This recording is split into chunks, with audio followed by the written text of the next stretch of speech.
Les négociations sur les prix qui s'ouvrent en cette fin d'année entre la grande distribution et les fabricants de produits de grande consommation s'annoncent très tendues. Les industriels accusent les enseignes d'utiliser des méthodes brutales. On est dans un jeu de négociation poussé à l'extrême où il n'y a pas forcément d'interdit. D'une façon générale, c'est le fait de mettre le directeur commercial dans une sorte de solitude face à la distribution pour faire en sorte qu'à un moment donné, il craque. Les grandes surfaces sont dans le collimateur de l'État qui a décidé de faire la chasse aux pratiques illégales. Après Carrefour, poursuivi pour avoir réclamé de l'argent à ses fournisseurs, d'autres enseignes devraient être assignées. Ce à quoi on assiste depuis plusieurs années, c'est une prolifération des pratiques illicites, pendant la période de négociation, hors les périodes de négociation.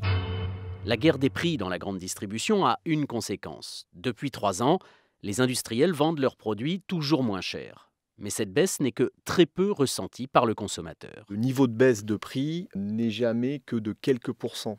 On avait estimé l'an dernier que pour un consommateur moyen, l'économie annuelle était de l'ordre de 25 €.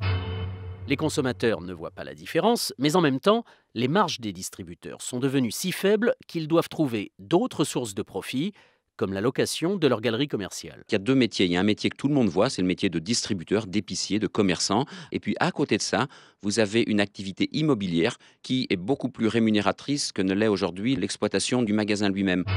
Pour la plupart des spécialistes, cette baisse des prix à l'arrivée ne fait que des perdants. Elle menace même l'emploi à terme, mais personne ne sait comment sortir de cet engrenage.